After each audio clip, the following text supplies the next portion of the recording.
Hi guys, I'm Beth and this is Remark. Today we're going to talk about Baby Teeth by Zoje Stage.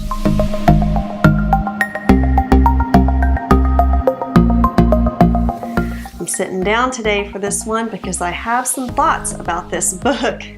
We're going to have ourselves a nice little fireside chat, sans fire. This book, Baby Teeth by Zoje Stage, is being released under the name Bad Apple in the UK. Many thanks to the publisher St. Martin's Press and to NetGalley for providing me with an advance copy in exchange for an honest review. In a word, the way I feel about this book is conflicted. Let me back up and just give you a rundown of the plot. It all centers around a little 7-year-old girl named Hannah. She is said bad apple. She seems to wreak havoc and terror upon every person and thing around her orbit. She's been expelled from every school possible. Her mom stays home with her and cares for her and homeschools her. Whilst dealing with her own issues, she has severe Crohn's disease and a lot of issues that pop up with that. So in addition to her physical needs, she's also handling this very, very high needs child who seems to be working against her at every turn. They both are very devoted to the mom, Suzette's husband, Alex, also Hannah's father. He's an up-and-coming brilliant architect, and they all kind of seem to live in the warmth of his son. His love is kind of the sunshine that feeds them. And so they're always, Suzette and Hannah, mother and daughter, are always kind of working against each other to win the most favor from him. It's a very dysfunctional family dynamic. Quite interesting. Now, a remarkable thing about this book is the care and attention that is paid to Suzette's Crohn's disease. One could say that it takes up an inordinately, I messed up that word, but an inordinately large amount of the book. But you know what else takes up an inordinately large amount of life? A disease. And so I didn't have any problem with that. I was really glad with the way that they handled that and showed the discomforts and the all the accommodations that she had to make in her life, and also the past trauma she had from it erupting and having bad times with that. So I liked how it fit in her life living with Crohn's disease. I thought that was really well done. What it didn't do as well of a job in being sensitive to was living with a mental disease, which is obviously what the daughter Hannah has. Specialists bandy about words like psychopathy or sociopath. But in the book, she is portrayed as just a bad apple. She's a bad seed. She's an evil kid. And so there's not really as much care given to the multiple spectrums of living with mental illness. Me personally, that was a hard thing for me to get past because the kid, Hannah, she's not just an evil kid, even though we see inside of her and all of these evil thoughts, but really she's dealing with an undiagnosed mental illness. And the fact that she's 7 and is just now starting to see getting some sort of behavioral intervention is a little bit mystifying to me since she's been expelled from all of her schools, and obviously this is something that's always been a problem, and she's been nonverbal, and I really would have thought she would have been to a behavioral specialist before the age of 7. It seems like intervention could have really helped this kid earlier, and also this strange parent-child dynamic. Live in my own reality. I deal with a child who has mental issues. I'm not going to get into specifics because he's very private and so am I. But I will say that there's a whole range of experiences you have with the kid, and having them act out in certain ways doesn't make them a bad seed. Having a series of bad experiences doesn't make them evil or a witch or anything like that. It's not a black and white issue, which is kind of the light that this book puts the kid in. it's not that the kid is either good or evil. It's that this kid is obviously living somewhere in the in-between and needs a lot of intervention to help her. And probably a lot of medication as well. So I Googled sociopathic disorder, which actually the psychological community calls it antisocial personality disorder.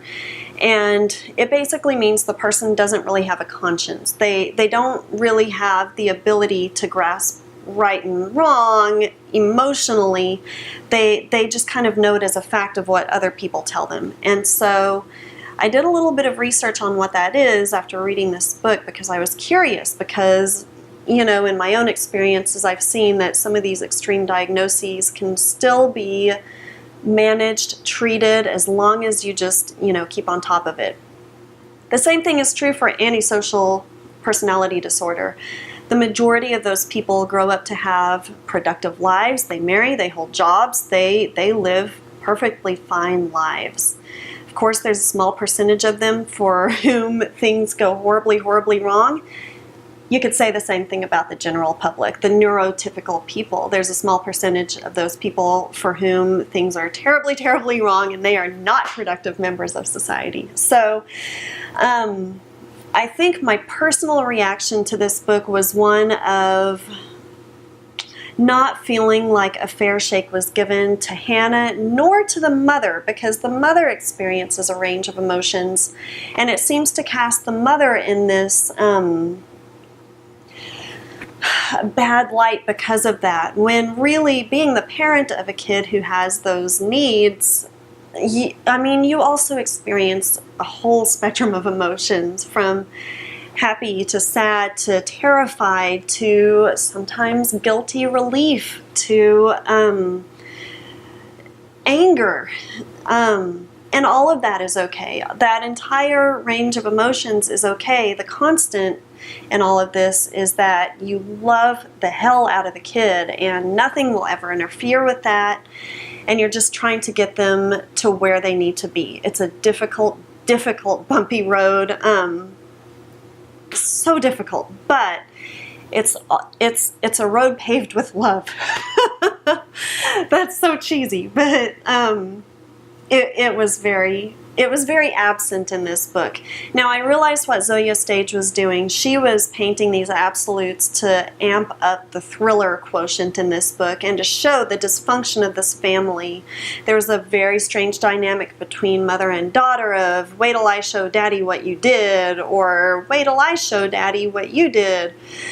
It's a very strange family dynamic that, outside of the mental illness issue, is quite fascinating to read about. But I feel like when you throw the mental illness thing in there, it's a little bit so to give this book a fair shake, I had to step back a couple of steps, because I don't think that I can fully separate myself from it and look objectively at it, nor can any reader from any book, to be honest. But I wanted to give this book the fair shake and not just look at it through the lens of, you know, I'm parenting a child who can be difficult, so, you know, just because my experience doesn't match what's in the book doesn't make it invalid. So I talked a few weeks ago about Roland Barthes' The Death of the Author, that concept where he says in order for a book to be truly enjoyed and consumed by the reader, the author has to proverbially die. The author's thoughts, intents, emotions, meanings don't matter once they have put the book out. What matters is the experience between the reader and the book. Now, granted, this is a very extreme way of thinking, and it's not necessarily a literary construct that I'm trying to push upon you, but I'm taking a portion of that thought and applying it to myself, almost to call it the death of the reader, which seems counterintuitive, but in order to have at least a little bit of objectivity on that book, I had to stop and take my own experiences out of it and look at it just as a book. It's just a book. It's not a statement on me. It's just a book. It reminds me of one of my favorite shows, Law and Order. Years and years ago, in another lifetime, I used to work for child welfare, investigating claims of severe child abuse. And so once I learned the basics of that and went back to watching one of my favorite TV shows, Law and Order, I found that I had the hardest time with it. I would watch it and say, that's not how you do a forensic interview. They just got that entire case thrown out of the court. Congratulations, detectives, you ruined it all. I would get so angry at it, and then I realized, you know what, it's just a TV show. I have to separate myself from it. Let them take their artistic license. They're not trying to make a statement upon criminals or offenders or the abused in any way at all. They're just putting on a show. That is their art. So I have to take the same approach with Baby Teeth and take myself out of it. It's just a book. Let's look at it for the entertainment piece that it is. And is it entertaining? Yes, very, very entertaining. Again, like I said, it's fascinating to see the family dynamic that she sets up between these three people, Alex, Suzette, the parents, and then Hannah, the child. It's very strange, and it's almost a constant power struggle between mother and daughter. I did find the mother frustrating at times. There's even one part in which she says, I'm the grown-up here. I'm the grown-up. Why am I cowering behind closed doors? And I was like, right on, you're the grown-up. So I kept waiting for Suzette to really find her voice and find her power in this situation and do what she needed to do, but she never quite got there. So it was an interesting journey to go on. Even though the destination wasn't quite what I thought it would be, it was quite interesting to see that family dynamic. Now, there were a few things in this book that were a little bit for me. One of them was the perspective of Hannah was a little bit more mature than it should have been. Especially, there was a scene in which she was 2 years old and her antisocial personality disorder traits were just starting to take hold. And the perspective that she showed with all of the scheming and conniving and thought processes and revenge and I'll get you, mommy, all of that was a lot more sophisticated than a 2-year-old is capable of thinking, and so it wasn't quite realistic for me. Another thing is that there are some very abrupt transitions in this book. So, for example, one paragraph could have Suzette cutting up fruit, and then the very next paragraph would have them at the end of a psychiatrist appointment. There's no real visual break. Maybe that's something that will be fixed in the editing. If not, just keep your brains alert, because you may have to stop and be like, wait, how did we get to this scene? Another thing in this book is that there are a few darlings that could have been killed. So in writing, there is a precept called kill your darlings. That means that sometimes there will be a special scene or a character or lesson or something that you absolutely love as a writer, but it doesn't advance the narrative, and so you have to kill it. You have to edit it out. Got to vote it off the island. There are a few darlings in Baby Teeth that could have been killed. For example, there's a long protracted sequence in which Suzette is teaching Hannah how to draw a human body, and so she goes through all the ovals and all of that stuff for quite a long time. And I wound up having to just skim over that part, because while that would make a fascinating YouTube tutorial, I don't think it has any place in the book. It interrupted the narrative. Another scene is one in which Suzette describes in detail a long dream sequence. If you know me at all, I don't have much patience for dream sequences in general, because oftentimes they interrupt the narrative, don't really advance the story at all. And the same was the case here. The case was the same. It was the same here. So all in all, this book was very good. It was fascinating. This isn't a dump on Baby Teeth review. I actually liked it very much, and I think a lot of people will enjoy it as well. As a thriller, it succeeds. Showing the weird family dynamic, it definitely succeeds. It's just an odd, obsessive almost relationship that they have with each other, in which the child gets in the way.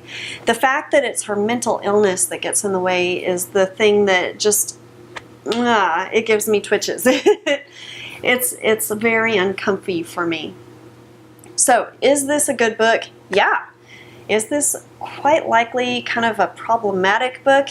Yeah, yeah, a little bit, for me anyway. A lot of people might not see it that way. They'll be able to see it as just a book, just a piece of entertainment. But for me, it's so hard to get past the fact that Hannah, with the proper behavioral and medical intervention, can probably still grow up to be okay. Even though she has these thoughts in her head, there's still hope for her. And there's hope for all sorts of people dealing with mental illness out there. So I guess I'll just end this review by giving my support to everybody who's dealing with that, with themselves or a family member. And then also to give a vote of support for Zoje Stage, because this was a really interesting debut novel, and I do plan on checking out what she comes out with next, because there are just layers of complexity there that are really fun to roll around in my brain. And I find myself, I finished it yesterday, I find myself still thinking upon pieces of it today. So it's a good one. It's a head scratcher. Good book entertainingly. Personally, I'm like, okay, that's really definitive, isn't it? So go read it. Baby Teeth, it's coming out really soon. Thanks for watching, guys. I appreciate it. Talk to you later. Bye.